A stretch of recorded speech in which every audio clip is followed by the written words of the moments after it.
Let's talk Manchester United. Let's talk about what we saw. If you watch the Manchester United games with Ruben Amorim as the manager, and you watch the last few games of Ten Hag, you can definitely see a massive difference in Manchester United. A Manchester United back, listen, it depends on where you're looking at it. If you're looking at it in the sense, are they back where they're going to be competing for top three right now? The answer is obviously no. But are Manchester United back to being a football club? I'm going to say yes to this. I'm going to say yes 100 million%. Because if you look at what they were doing, you actually saw tactics, a formation, and you saw an understanding of what they wanted to do.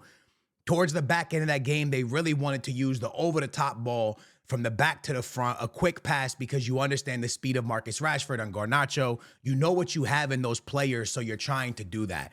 Now, I watched a lot of Ruben Amorim, and I can tell you right now, with Ruben Amorim at Sporting, what he attempts to do is get the ball on the right center back or the left center back, which in a lot of cases is like Inacio, and Inacio has one of the best over-the-top like balls from the back to the front that I've seen in the Portuguese league.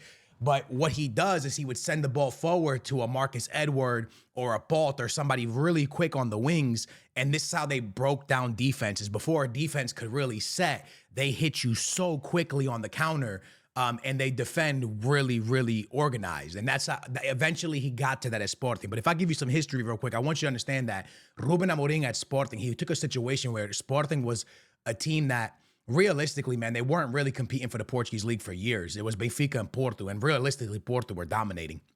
Benfica had their years where they dominated, but realistically, Porto had a real good hold on the Portuguese league. Benfica took it over, and then Sporting kind of was nowhere, and then Sporting popped up with Ruben Amorim. But Sporting was terrible, man. They were in a really bad spot. Ruben Amorim steps in because the new president at Sporting buys them out from Braga, same thing Manchester United did, and within a stretch of like maybe like 6-7 games left in the Portuguese league, he signs this manager and brings him in and allows him to get his feet wet, right? And allows him, he wasn't even an actual manager yet. He had to sit in the assistant manager spot, and they hired a manager to pretend manage, you know what I'm saying? Because it was like part of rules.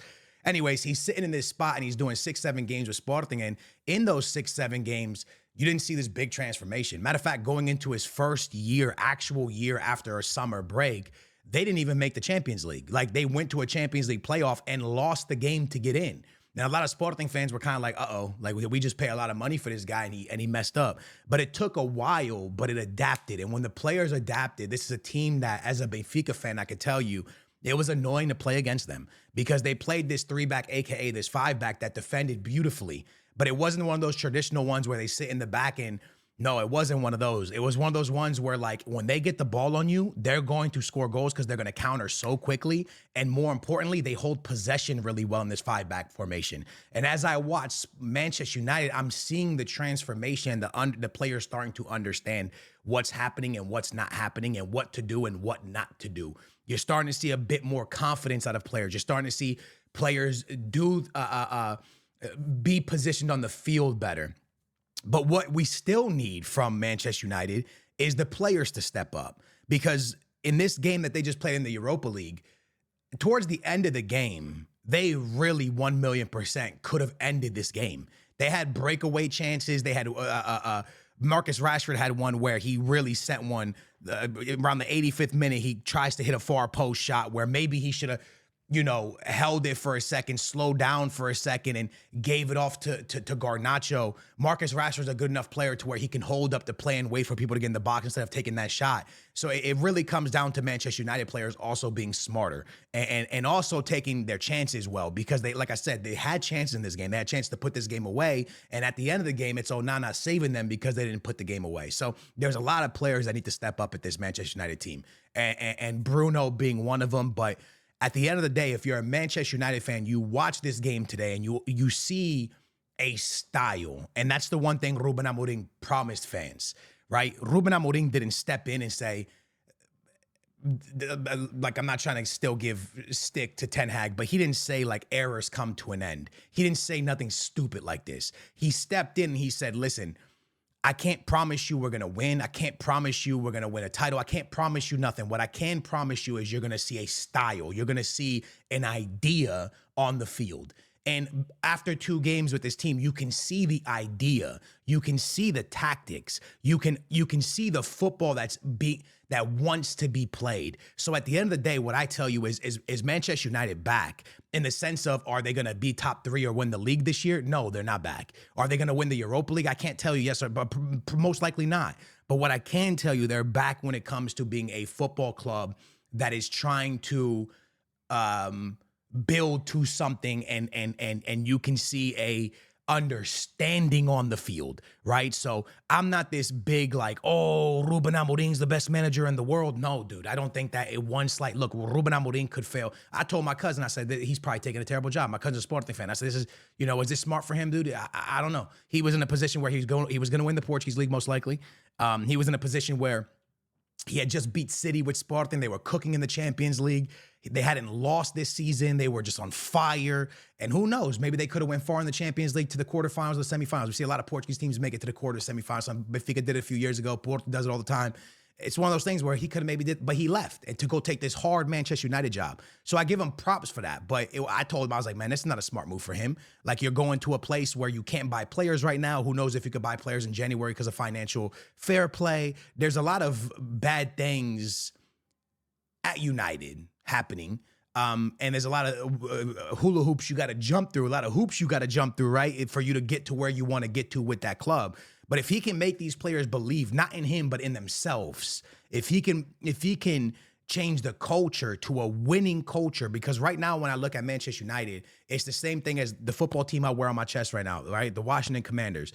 We're an American football team, but we were a football team for many years where we didn't care if we won or lost. The players didn't care. And our ownership changed, right? The owner sold and the new owner came in, and now players are saying, oh, people here want to win. People here want to play on a team that wins.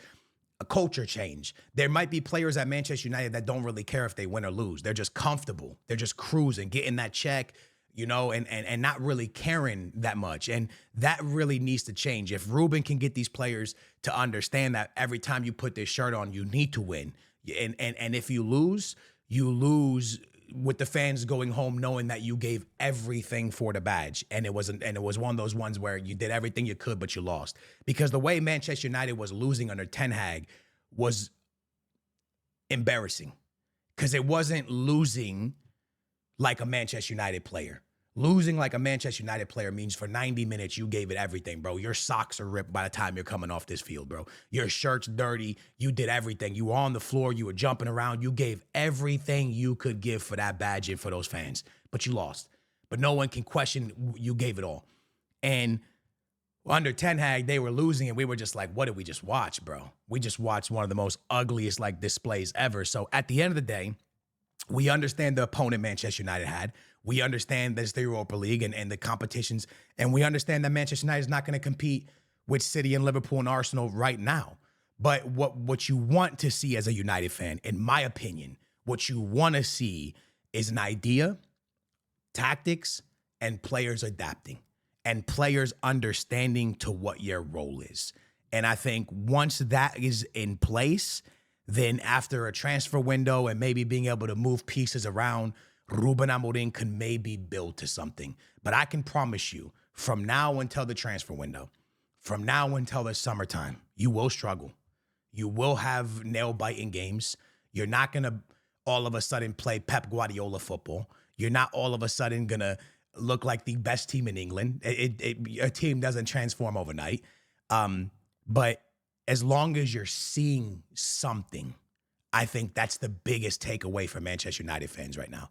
And then get into the summer, allow this guy to have a whole window, a whole summer, a whole transfer market for him to have his players. Ten Hag had his players by the end. He had players that he wanted, players he didn't want were gone. Ronaldo was gone. Players were pushed out that he no longer wanted. He wanted Anthony. He got Anthony. He wanted Onana. He got Onana. He wanted Martinez. He got Martinez. He got his players.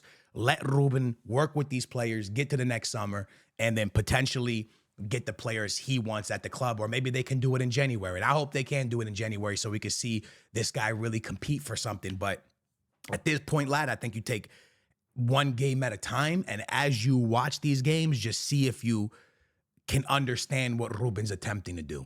Because I promise you, if you go watch those last 7-8 games of Ten Hag, maybe longer, you'll look at that and you'll go, man, what the heck were we attempting to do in this match? What was our goal? What was our game plan? What was what were we attempting? And now when you look at Manchester United, I think you're gonna understand. Maybe they went into a game to defend. Maybe you went into a game to attack. Maybe they went into a game balanced. You'll understand what they're attempting to do. And I think today more than ever, you understood what they were doing today. And again, that's enough. That's not enough, but he got the result, and you got to understand the football they're trying to play. It wasn't pretty, right? You walk off the field. Ruben walked off the field looking like he just wanted to go. You know what I mean? You barely won that one, but it's the football. It's understanding that there was chances there. There was a good defensive line. There was a lot of missed opportunities. Now it's just getting the players to believe in him and in themselves, and the fans to believe again. And once you can get the fans to believe, the players to believe, and everybody to buy in, that's when the culture changes. I don't know. It's just my take. Let me know what you guys think in the comments down below. But that's what I see happening at Manchester United. That's what I expect from Manchester United going forward. That's what I expect from Ruben Amorim. But again, man, just like any other manager, bro, a year and a half, 2 years, if you can't get it right, you can't get it tight, on to the next one, bro. That's just the way. That's the business. That's the business of this sport. I wish him the best, but United fans, hopefully we get to watch a dope United playing football the rest of the year, man. That's all we want to see, is them at least trying to play football. It ain't about always winning just crazy trophies. We don't need you to compete for the league right now, but we need to see some football. And we need to see the players that are supposed to be good, Bruno, Rashford, playing football. That's what we need from them. That's what I say.